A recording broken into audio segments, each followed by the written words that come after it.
쌤 1번 최답 인출 문제 한번 할게요. 지금 1번 같은 경우에는 시간 속력 그래프, 시간 속력 그래프다 하면 면적이 뭐다, 거리다 라는 거를 일단 인지를 하시고, 기억에서 이동거리를 물어보는데 1초에서 딱 2초까지의 이 면적만 물어보는 거야.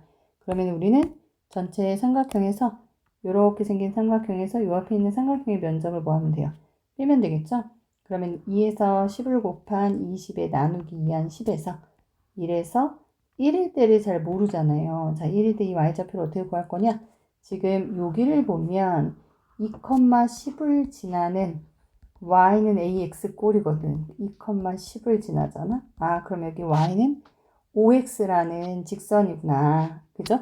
그러면 y는 5x니까 1일 때, x가 1일 때, 여기는 5네, 5. 그럼 이 삼각형의 면적은 1 곱하기 5의 2분의 1 한 2.5가 되겠군요. 2.5. 그럼 10에서 전체 삼각형 10에서 2.5를 빼니까 이동한 거리는 10이 아니라 7.5m다. 이렇게 가야겠죠. 기억은 들렸고, x는 가속도가 5m/s 제곱인 등가속도. 자, 가속도 구하는 공식은 시간분의 속도 변화량이거든요. 2초분의 10초 하면 되죠. 잘 보이니까. 그죠? 그래서 5m/s 제곱이다. 2초분의 10m/s니까 단위 m/s 제곱. 자, 그러면 1번에 디귿은 x의 작용은 R자임의 방향과 운동 방향이 일치한다. 힘의 방향과 운동 방향이 일치하려면 무슨 운동? 속도가 증가하는 등 가속도 운동. 그래서 맞고요. 리래 3초일 때 x에 작용하는 R자임의 크기는 1초일 때보다 더 크다 했는데, 이 그래프의 기울기가 가속도야. 그죠? 가속도가 일정한 등가속도야.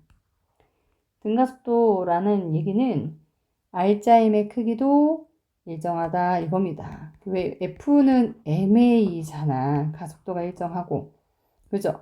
질량도 일정하고 R자임도 일정하고. 그래서 2번이 답이다. 자, 2번 문제 같은 경우에는 시간 위치 그래프이기 때문에 시간 위치잖아. 기울기가 의미하는 것은 무엇이겠다? 속력이겠다. 자, 그러면 기억 한번 볼까요? 0에서 6초까지 A의 운동 방향은 변하지 않는다 라고 되어 있는데, A의 운동 방향이 여기 보면요, 4초인 지점에서요 위치가 쭉 늘어나다가 위치가 갑자기 줄고 있죠. 그 얘기는 갔다가 빠꾸 하는 경우를 얘기하잖아요. 그래서 운동 방향이 변한다 이렇게 얘기해야 되고요. 등속 직선 운동이다 A가. 자, 등속 직선 운동에서 시간 위치 그래프는 이렇게 예쁘게 돼야 됩니다. 그래서 니은도 틀렸죠. 자, 다음 B의 가속도는 0이다. 지금 보니까 시간 위치 그래프에서 이렇게 직선이 되는 건 무슨 운동이죠? 등속도 운동이기 때문에 가속도는 없죠. 그래서 2번이 답이다. 3번도 볼게요. 3번은 되게 유명하잖아요. 이게 딱 등장하면 F는 G 곱하기 R제곱분의 M1, M2라고 써놓고 중력가속도 상수, 거리, 질량, 그리고 이 F는 이 사이에 작용한 힘인데 F1하고 F2의 크기는 어때요? 같죠? 그쵸? 그래서 일단 기억의 말은 맞아요. 이 F들을 구하느라고 이 공식을 쓴 거거든요. 그러면은 니은에 중력은 물체가 가까이 있을 때만, 이건 너무 틀렸다, 떨어져 있어도 작용하는 거니까, 두 물체 사이의 거리가 R보다 가까워지면 작용하는 중력은 커진다. 가까워진다는 얘기는 이 값이 작아진다는 얘기. 작아지면 전체적으로 F는 커져야 맞죠. 그죠? 이게 작아지면 이건 커져야 맞다. 그래서 답은 3번이 되겠어요. 자, 다음에 두 번째 페이지도 한번 가볼게요. 4번 문제 같은 경우에는요, 중력에 대한 설명입니다. 그러면 기억 어때? 중력은 지구상의 모든 물체에 끊임없이 작용받죠. 니은 일반적으로 중력의 크기는 극에서 적도 쪽으로 갈수록 요거 니은이 되게 특이한데, 사실은 지구가 이렇게 타원형이야. 이거 좀 너무 심하게 그렸지만 사실 이 중심에서 적도까지의 거리랑 중심에서 극까지의 거리랑 중심에서 적도까지의 거리를 비교하면 극까지의 거리가 조금 더 짧아. 그러면 중력의 크기는 극에서 적도로 갈수록 커지는 게 아니라 적도에서 극으로 갈수록 커져. 왜냐하면 여기가 짧으니까 더 많이 지구가 당길 수가 있거든.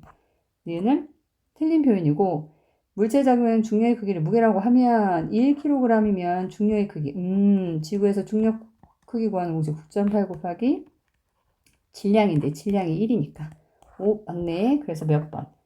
3번이 답이다 하시면 되죠. 자, 5번 한번 볼까요? 5번은 A와 B의 두 물체가 있고요. 거리도 있고요. 작용하는 힘도 있어요.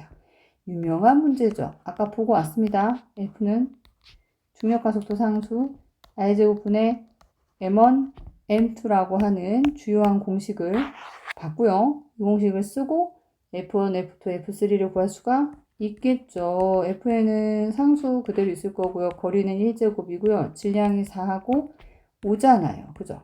F2는 상수 그대로 있을 거고요. 거리 1제곱이고요. 질량이 2하고 9잖아요. F3은 G 그대로 있고요. 떨어진 거리 1제곱이고요. 7하고 3이죠. 20, 18, 21이니까 누가 제일 큰지는 보이네요. 4번인가요? 그죠? 좋아. 자, 6번을 볼게요. 이제 빈출 문제다 이렇게 나와 있는데 A와 B를 자유낙하시켰는데 낙하시킨 거리는 다르네요. 동시에 떨어뜨렸대요. 자, 중력의 크기가 같겠느냐? 자, 보니까 질량이 같은입니다. 질량이 같은. 중력은요. 중력 가속도 곱하기 질량이었거든요. 왜 지구에서는 9.8 곱하기 질량이었는데 여기서는 중력 가속도를 지금 얼마로 문제에서 줬어요? 10이라고 줬어요. 그럼 10 곱하기 질량이 되겠군요. 근데 두 개의 질량이 어때요? 같잖아요. 그래서 기억은 맞는 표현. 지면에 도달하는 시간은 B가 A의 2배이다. 자, 도달 시간은 자, 이게 기억이 날렸는지 모르겠네요. 등가속도 운동 공식 중에 S는 공식 V0T 더하기 2분의 1 AT제곱을 쓸 건데 처음 시작은 얘가 0일 거예요. 그럼 거리 S는 2분의 1 A T 제곱이 될 텐데 자, 이걸 쓴 건 이 5m, 20m의 거리가 있기 때문이에요. 만약 S가 5였어. 2분의 1 가속도를 10이라고 줬어요. 그래서 T제곱 이렇게 구할 수 있죠. 약분하면 또 약분이 되네요. T제곱은 1이니까 T는 1 하시면 될 거예요. 그러면 이번엔 S에다가 20을 집어넣으면 2분의 1 A T제곱 이렇게 되겠죠? 5고요. 약분되면 4네요. T제곱이 4니까 T는 2초가 되겠네요. 그럼 도달하는 시간이 2배 가는 게 어때? 오, 맞는 얘기네. 그죠? 자, 디귿은요, 지면에 도달하는 순간 속도. 자, 그러면 속도의 크기는 어떻게 구할까? 지금 보니까, 아이고. 자, 우리 속도 구할 때 그 공식이 또 있었어요. 어떤 공식이 있었냐? 자, 등가속도 운동 공식 중에 V는 V0 더하기 AT라는 공식이 있었죠. 처음 속도는 어차피 0이기 때문에 AT 가지고 구분하시면 되네. 가속도는요, 10으로 정해져 있어요. 시간은요, 아까 1초랑 2초 차이 아니겠어요? 그러면은 몇 배 관계? 2배 관계 맞아요? 10이고 20이니까. 그래서 답은 몇 번? 5번이다.